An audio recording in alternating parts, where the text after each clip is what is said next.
Öncelikle tüm yaşlılarımıza sevgilerimi, saygılarımı sunuyorum. Rabbim kendilerine hayırlı uzun ömürler nasip eylesin. Müslüman yaşlılarımıza öncelikle yine ben Peygamber Efendimizin düşkünlük manasında yaşlılıktan Allah'a sığındığı gibi hepimizi de onların düşkünlük manasında yaşlılıktan Allah'a sığınıyoruz ve onlara düşkünlük manasında bir yaşlılık nasip etmesin diyoruz. Yaşlılık dinimizde Yüce Rabbimizin yeryüzüne koymuş olduğu bir kanundur, bir nizamdır. İnsanoğlu doğuyor, büyüyor, yaşlanıyor ve bu dünya hayatından göçüp gidiyor. Bu sadece canlılara mahsus bir hadise değildir. Cansızlara mahsus da bir müşahede ettiğimiz bir olgudur. Nice memleketin en iyi sarayları, bir zamanlar en iyi konakları şu an yıkılmaya yüz tutmuş. Bazıları harabe ve viran haline gelmiş. O da ömrünü tamamlamış yani. O da yaşlanmış oluyor. Bu manada Yüce Rabbimiz dünyanın da bir ömrünün olduğunu, her şeyin fani olacağını, kullu men aleyha fan feyabqa veçhu rabbike zul celali vel ikram. Yeryüzünde ne varsa hepsi bir gün fani olacak ve Rabbinin zatı, Rabbinin yüzü baki kalacaktır diye bize ferman ediyor. Yine Peygamber aleyhissalatu vesselam likulli da'in devaun illel mevte vel harame. Her derdin devası vardır ancak yaşlanmanın ve ölümün devası yoktur diye bize yaşlanmakla ilgili gerçekleri beyan etmiştir. Yaşlanmak Kur'an-ı Kerim'de de bize emredilen, bize insanoğlunun geçirdiği devreyi anlatan Rum suresi 54. ayet-i kerimede Rabbimiz, o Allah ki sizi zayıf olarak yarattı, ondan sonra yani çocukken zayıf, güçsüz olarak yarattı, sonra sizi güçlü kıldı, kuvvetli kıldı, ondan sonra sizi tekrar zayıf kılıyor, güçsüz ve kuvvetsiz kılıyor. Allah dilediğini yapar diye Rum suresi 54. ayet-i kerimede yine dünya hayatının fani olduğunu, yaşlılığın değişmez bir gerçek olduğunu bizlere beyan ediyor.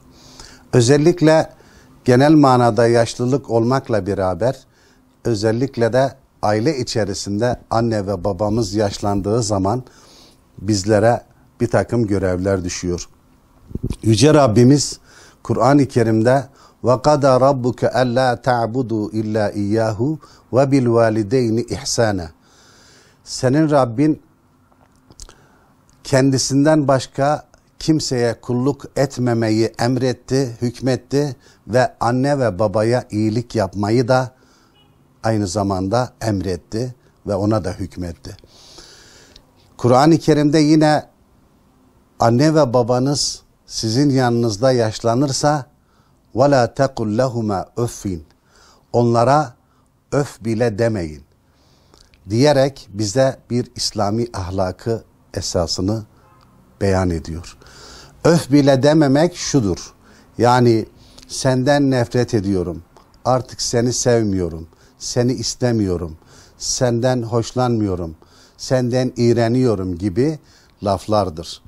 Örfümüzde bazen üf babaya, üf anne ya dememiz eğer anne ve babamızla samimiyet ifade eden bir kelimeye dönüşmüşse bu o anlama gelmez. Bu o samimiyetin ifadesi olmuş oluyor. Ama ben bunu yapacağım anlamında söyleniyor bazen. Ama olumsuz manada söyleniyorsa Kur'an-ı Kerim bunu bile yasaklamıştır. Yani istemiyorum, sevmiyorum. Ondan sonra sizden nefret ediyorum, ben sizi kabul etmiyorum gibi büyüklerimizin bu lafları duyması çok üzücü olur onlar için. Anne ve baban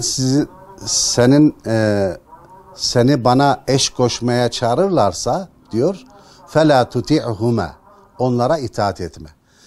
Yani anne ve baba sadece İslam dışı şeylere çağırırsa evladını, o zaman itaat yoktur.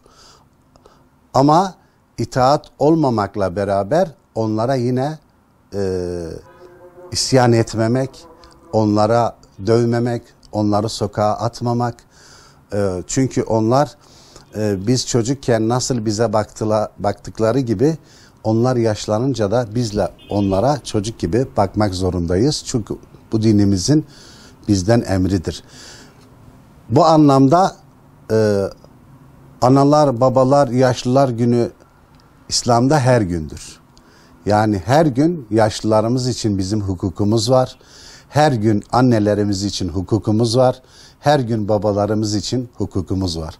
İslam dininde her gün anneler günü, her gün babalar günü, her gün yaşlılar günüdür. Buna azami surette dikkat etmemiz gerekiyor. Dünya hayatı içerisinde onlarla iyi geçin diyor. وَسَاحِبْهُمَا فِي الدُّنْيَا مَعْرُوفًا. Çünkü dünya hayatı içerisinde onlarla iyi geçindiğin zaman Yüce Rabbinin rızasını kazanmış, cennetine girmiş olacaksın. Yani onlara hizmet edip de sokağa atmadan, evin bir direği gibi evin baş köşesinde onu oturtarak, ona gereken hizmetlerini, temizliğini yaparak, onlar mutlaka sevmediğimiz, hoşlanmadığımız şeyler talep edecektir. Biz onlara sabrederek, onlara evimizin baş köşesinde tutup, onlara gereken hizmetlerini, gereken temizliklerini yapar isek, Rabbimizin cennetine gireriz. Yaşlılarımızı hemen birkaç hatasından, birkaç yanlışından dolayı huzur evleri dediğimiz onların hapishanesine çevirmeyelim. Huzur evlerine terk etmeyelim. Çünkü onlar bizim için berekettir evimizde.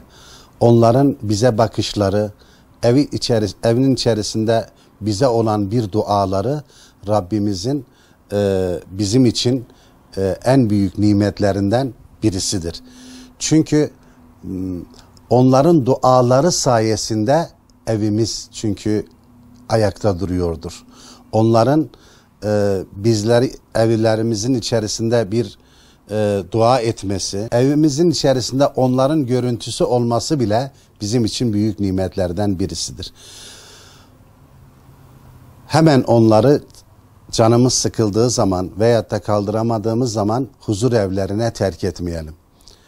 Onların huzur evleri çocuklarının evidir.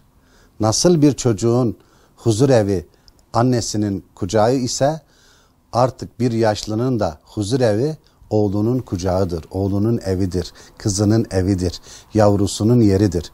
Onlara bakarak Cenab-ı Hakk'a dua eder ve bizim evimize bereketin inmesine sebep olur. Biz bu bereketi terk etmeyelim.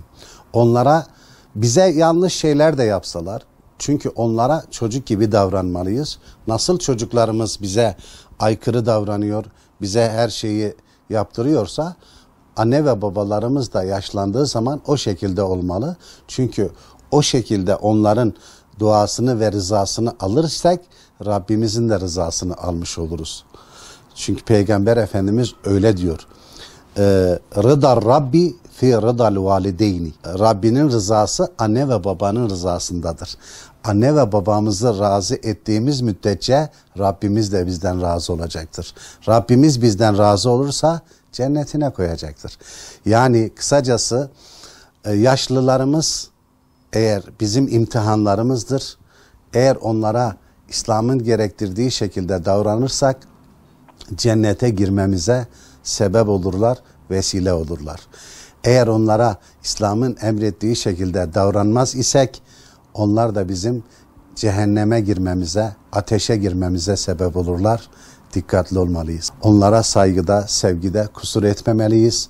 Büyüklerimizi, yaşlılarımızı hem sevmeliyiz, hem saymalıyız, hem de saygı göstermeliyiz. Gerek bir toplumda, gerek bir vasıtada, gerek bir otobüste onlara yer göstererek, onlara yardımcı olarak, karşıdan karşıya geçmede onlara yardımcı olarak devamlı toplumumuzda yaşlılarımızın rızasını kazanmaya çalışmalıyız.